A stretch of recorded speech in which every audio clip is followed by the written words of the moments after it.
I'm Maria Fontanazza with MedAd News, and I'm here with Loren Levinson and Aimee Turner from Moon Rabbit. Let's talk about measurement and growth and weaving intimacy into that.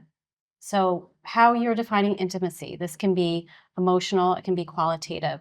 So, Loren, tell me, how do you measure it in your strategic framework? So strategic frameworks are a crucial tool for developing work, for anchoring as we move through the development process, for keeping us on pace with our clients. And one of the most important things is to make sure we're using human language. It is so easy. I mean, I'm sure you've seen the memes of business speak and area of opportunity versus like, you got to fix that. Like all the things that it's easy to do in a business world, we need to make sure that we don't. And so we have our tools, we have our frameworks, but we make sure that we are using human language, saying real things in all of them, because that is how they actually can function best. Yeah, our briefs aren't business.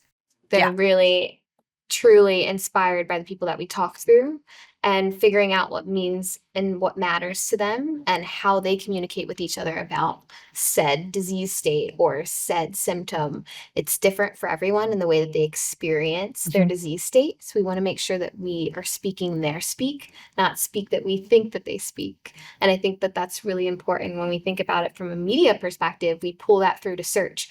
We're not going to use the drug name or the exact combination that we might have on our indication. We're going to, how did humans search? What are answers that they're looking for? And how do we mirror that in the way that we show up?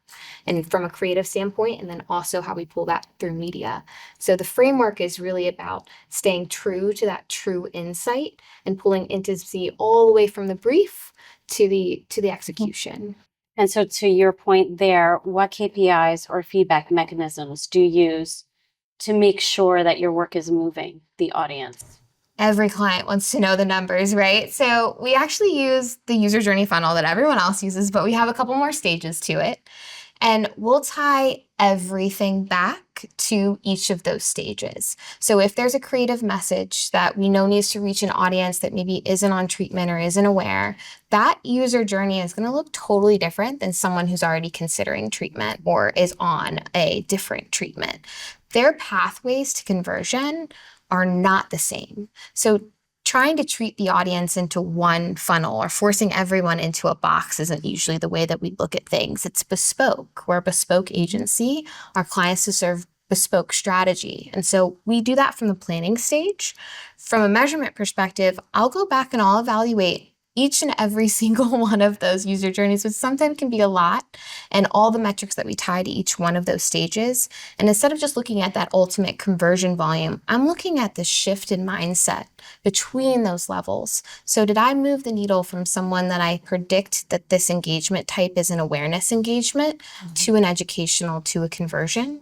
What does that journey look like? Am I evaluating the movement, not just the end goal? Because when we're looking at exposing, let's say, to a new brand, we've got to look at that awareness level first. So how do we quantify that and move them down? I'm constantly evaluating that over the entire landscape. So at the end goal, I'm not just looking for a script or a treatment. I'm looking at, are they aware? Are they considering? And how do I know that? And I'll tie that back to exact measurement. And how else are you using that performance data to continue to refine or reinforce this approach over time instead of just optimizing it for reach? Yeah, so I think we always get hung up in the how many impressions did we serve? How many clicks did we get? But the way that I actually like to look at everything is through attribution analysis. So I'm taking a look at the end of the day, is there a pathway or a pipeline that I saw across everything that we served that led to that change in mindset or a decision that was made? And how do I look at that in a holistic way to deliver that information back to the client and to optimize our campaigns with it? Is there a specific type of messaging cadence that worked better than another against this type of audience versus another? And then how do I maximize viewability into that type of cadence across that audience that I know that it resonated with? And we'll do that so fast. It's practically real time, the way that we write our business rules against our campaigns, and we're transparent. So our clients can see all of that in the dashboards that we provide them.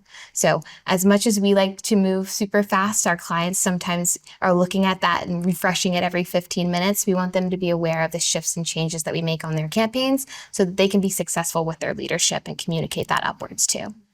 And there's a wonderful part of that is just like in clinical trials, you have to identify what your endpoints are in advance. We have a learning plan and we know what we need to measure in advance, in addition to having the what are we learning as we're going. Yeah. So it's both that pre-planned aspect as well as the dynamic learnings to making sure we're getting the most out of the data. Mm-hmm. And then how are you linking emotional resonance with commercial success when you have to report this to clients? I think that's setting really good measurement strategy and foundation upfront, being realistic with the clients and understanding, hey, this is what we determine as successful in this stage. And we think you should look at it this way because of X, Y, and Z. So we'll build that out for every brand because each one of the ones that we work on is in a different stage of their life cycle. They're treating a different disease state. So it really is customized to that individual brand or that company goal.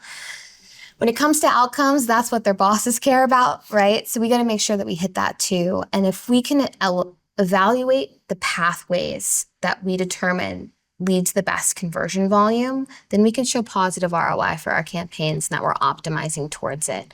So the true insight piece comes from the differentiation in the way that we approach the output of our measurement strategy, how we're targeting, what we're placing, to whom, and to when. But the conversion and that ROI is what ties it all back and makes what we do successful. And I'm really proud to say that every single one of our media campaigns is actually outperforming industry benchmark. And that's something that not a lot of people can say.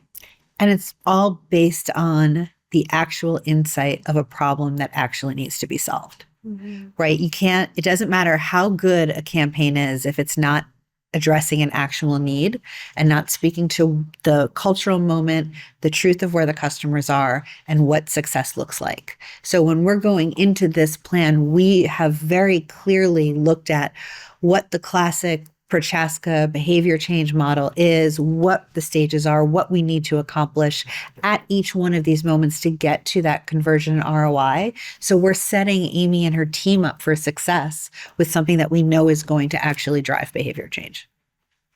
When you have good creative, my job's a little easy.